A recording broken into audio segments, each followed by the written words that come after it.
Well, good morning, everybody. My name is Richard. I'm the Bishop of Tasmania, and it's a great joy to be with you today to share on this Easter morning, a beautiful Hobart day, and a glorious way to remember the resurrection of Jesus from the dead. We're so pleased you're here. If you're visiting with us, you're so welcome. We love having you worship with us today.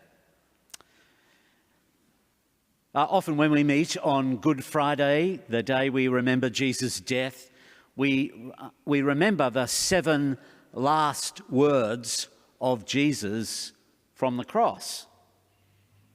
As Jesus was being crucified, he said 7 things recorded for us in the Gospels. They are heart-achingly profound, filled with a mixture of hope and sadness and finality. Do you remember them? Father, forgive them, for they know not what they do.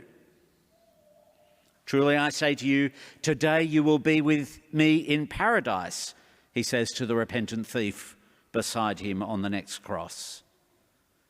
Woman, behold your son, behold your mother, he says to Mary and the beloved disciple. The echo of Psalm 22, my God, why have you forsaken me? Then he said, I thirst. Then he said, it is finished. And his last words were, Father, into your hands I commit my spirit. 7 words. But there are another 7 words in the Easter story, just as profound and filled with hope and life. 7 words that change the world. They are the 7 words spoken in the original language to the angel, to the 2 Marys who went to the tomb on Easter Sunday morning. In Greek, as they are recorded for us in Matthew's Gospel, the 7 words translated into English are, he is not here. He has been raised, just as he said. Words to change the world. Today is Resurrection Day, the day we celebrate Jesus raised from the dead. My first point this morning is, he is not here. Very early in the morning on the first day of the week, women went to the tomb, and we're told in Matthew's account that it was Mary Magdalene and the other Mary, 2 of the disciples of Jesus. We'd met Mary Magdalene, if you've been reading through Matthew's Gospel with us. We met her in the last chapter of Matthew, but we know her better from Luke's account of Jesus' life, where she is described as a disciple from whom 7 demons had been expelled. The other Mary, as we have her here in this text, is perhaps the mother of Salome, whom we meet in Mark's account. They were among a large group of women who were followers of Jesus. And we're told here that they were coming to see the tomb on the Sunday morning. Perhaps after the days of Friday and the quietness of the Sabbath, they are wanting to see if what they thought had happened had really happened, to ground themselves in reality. Matthew says they just came to look at the tomb. Mark remembers this morning with them attending the tomb with spices and perfumes with the intention to embalm the body of Jesus. Whatever the reason they find themselves at the tomb in the early morning light, they are perhaps not unlike the people you see each weekend in the cemeteries around this country, tending the graves of loved ones in memory of them. Matthew alone tells of the earthquake. The other Gospels say the tomb, the stone had already been rolled away, but Matthew tells it how it happened, an earthquake, and an angel who comes with great strength and rolls the stone away. I love the casual, and he sat on it in our reading this morning. In my mind, I have him sitting on top of that big stone, swinging his legs back and forth as he as he encounters the women. Apparently, this opening of the tomb was not so Jesus could get out, but so that the women could get in. All the gospel writers tell us of this scene, a tomb gaping open and an angel, a messenger from God in brilliant white clothes, in attendance. And the angel addresses the women here with these words: "Do not be afraid. I know you're looking for Jesus who was crucified. He is not here, for he has been raised, as he said. Come, see the place where he lay. Then go quickly and tell his disciples, he has been raised from the dead, and indeed he is going ahead of you to Galilee, and there you will see him." This is my message for you. It's a lovely message, isn't it, for those women on that first Sunday morning, but a wonderful message for us as well. Comfort. Don't be afraid. Plenty of reasons for us to be afraid in the world today, aren't there?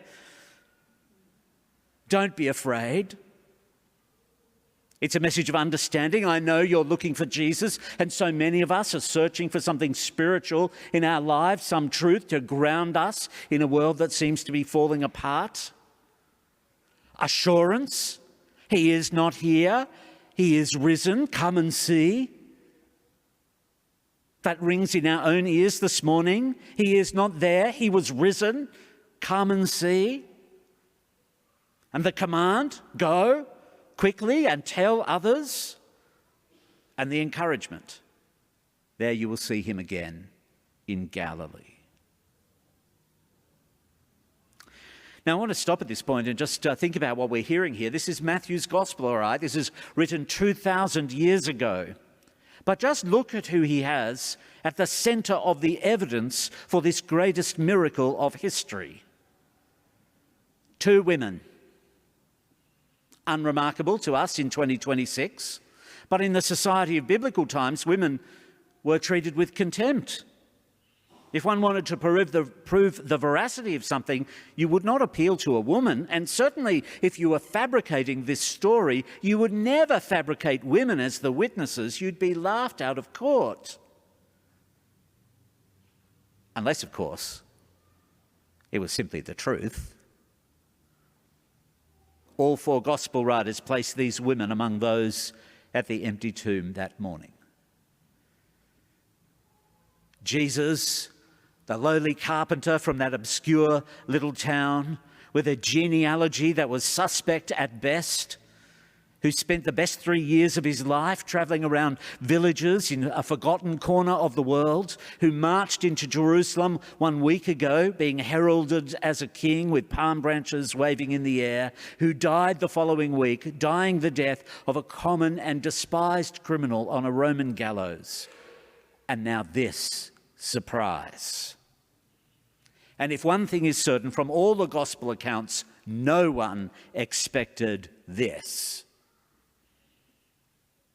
The story of his resurrection told to the world by two women, one of whom is called just the other Mary. Only God would choose this route of humility for the King of Kings. And here they feel the earth quake beneath them. They see the stone rolled back and encounter his gleaming white angelic being who claims, he is not here. He has risen.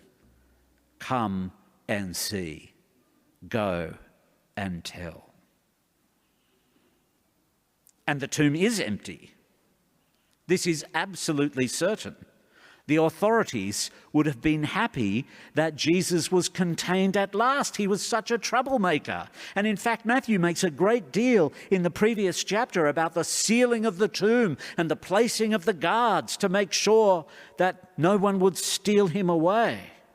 And we read in just a few verses that they go off and concoct a plan with the Sanhedrin to say to people that we fell asleep in the night and the disciples came and stole his body. It's so embarrassing for them that he's gone.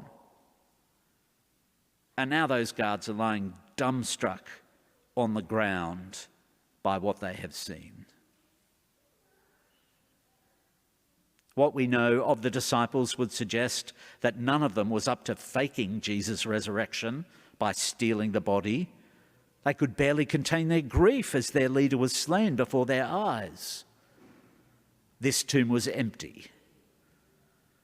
The testimony of the guards is proof. He is not here. Come and see. Now, of course, in and of itself, an empty tomb proves very little positive that Jesus was raised from the dead. But what it does do is stop someone providing the evidence that Jesus was still dead. You can find the bones of my ancestors. I can take you to the cemetery in a little village called Coles Norton in Scotland and show you my great-great-grandfather's grave. I used to live near a cemetery and walk to work through it 2 or 3 times a week. There was plenty of evidence underneath the ground that there were bodies there. But there was no body in Jesus' tomb on that Sunday morning. He is not here. This leads me to my second point. He has been raised.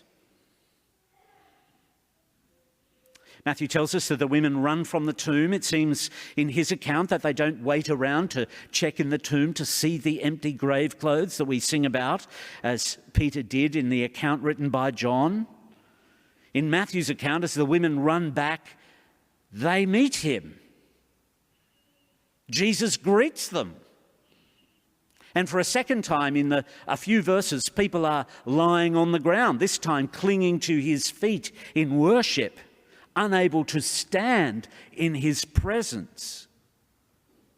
And he says, like the angel, "Do not be afraid. Go and tell my brothers to go to Galilee. There they will see me." But of course, this is only one of the accounts of meeting the risen Christ. We have lots of accounts of this morning. I just want to talk about that for a moment. Each of the 4 gospel writers has a slightly different recollection of that morning. Some have Mary lingering at the grave and seeing Jesus there. Another has them fleeing and Peter coming to have a look. But rather than making us doubt the story, it should give us greater confidence that this is no concocted story where collusion has yielded uniformity. The media have been here this morning, and I'm sure they've spoken to some of you, and each of you will have a different recollection of what happened here in church this morning. What we have in those gospel accounts actually sounds like a news report from different witnesses, as it is. Paul, the Apostle Paul, who wrote our epistle reading this morning from his letter to the Romans, he's so confident of people meeting the risen Christ, he claims that 500 of his contemporaries had seen Jesus on one occasion. In our reading from Acts this morning, in Acts chapter 10, Peter says in verse 41, that God raised him on the 3rd day and allowed him to appear, not to all the people, but to us who were chosen by God as witnesses, who ate and drank with him after he rose from the dead. This is not a hallucination. They talk with him, they eat with him, they walk with him, are touched by him. And verses 16 and 17 will tell us that the 11 were standing atop a hill in Galilee with him alive in their midst. He is not here. He has been raised. Notice that it's not he is risen, but he has been raised. The agent of God, the divine work of the Father in raising him from the dead. He has been raised, just as he said. See, many times in Matthew's account, Jesus had told them that he would die and rise again. Do you remember that moment where Jesus says, "Who do people say that I am?" Who do you say that I am? And Peter says, you're the Messiah, you're the Christ, you're the Son of God. Well, we read immediately after that these words. From that time on, Jesus began to explain to his disciples that he must go to Jerusalem and suffer many things at the hands of the elders and the chief priests and the teachers of the law, that he must be killed and on the third day be raised to life. That's in Matthew 16. In Matthew 17, the next chapter, when they came together in Galilee, he said to them, the Son of Man is going to be delivered into the hands of men. They will kill him, and on the third day he will be raised to life. And the disciples were filled with grief, Matthew says. But they didn't really get it until that morning. He is not here. He has been raised, just as he said. And my third point is that they are changed forever. These women who had approached the tomb with heavy hearts in mourning for a dead friend and teacher are suddenly motivated. Suddenly the fear is gone and they run from the tomb, heralding a transformation among the disciples. These scared, scattered, shiveringly afraid followers of Jesus are transformed through this event. Remember Friday? How they deserted him and how they fled and pretended not to even know him? But in the accounts of these days after they see him risen, they are mobilized into a mission machine, telling the world about Jesus, being commissioned by him. Peter preaching that sermon that we read from Acts 10 this morning, not just shouting it in Jerusalem, but in all Judea and Samaria, and that voice has continued on to the ends of the earth. That was Jesus' command to them at the end of this chapter, wasn't it?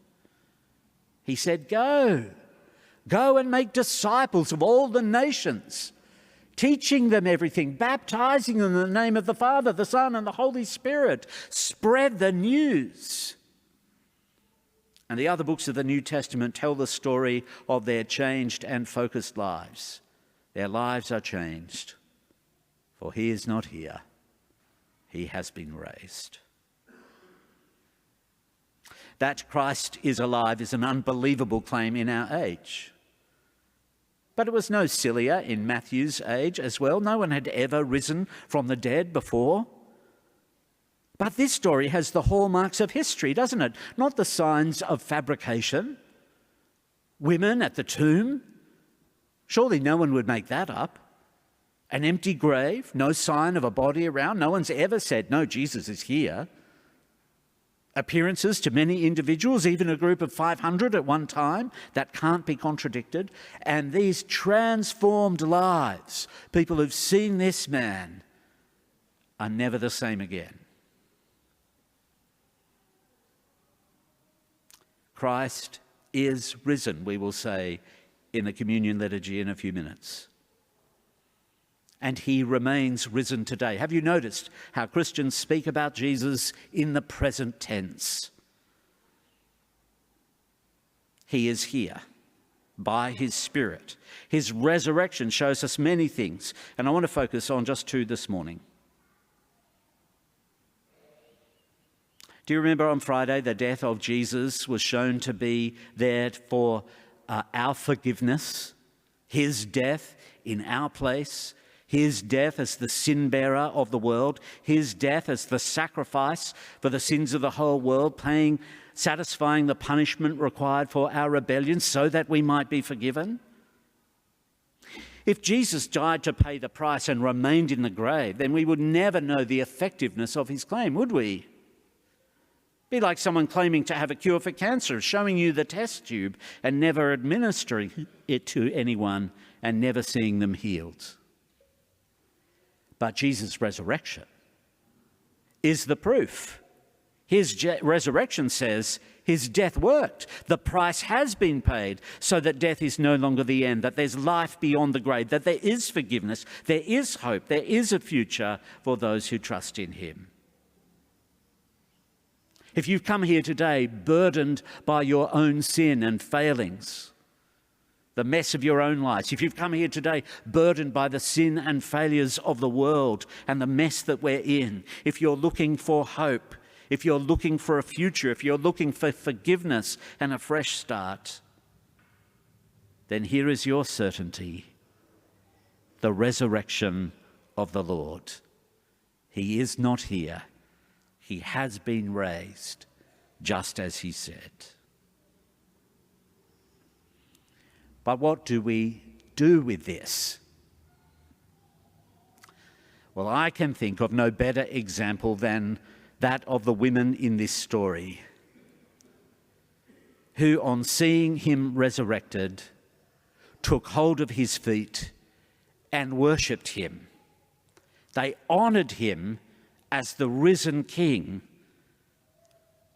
And if there is nothing else that we do today in the presence of the risen King Jesus, then here it is. Worship him. Put him number one in your life. Fall at his feet in honour. If the story is unfamiliar to you, pick up one of those stories written by Matthew of Jesus' life as you leave church this morning. As you gather with family and friends, as you open and unwrap chocolate, remember to worship Jesus, the King, the resurrected King of our lives. My dear friends, he is not here. He has been raised.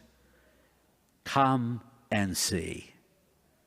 Go and tell.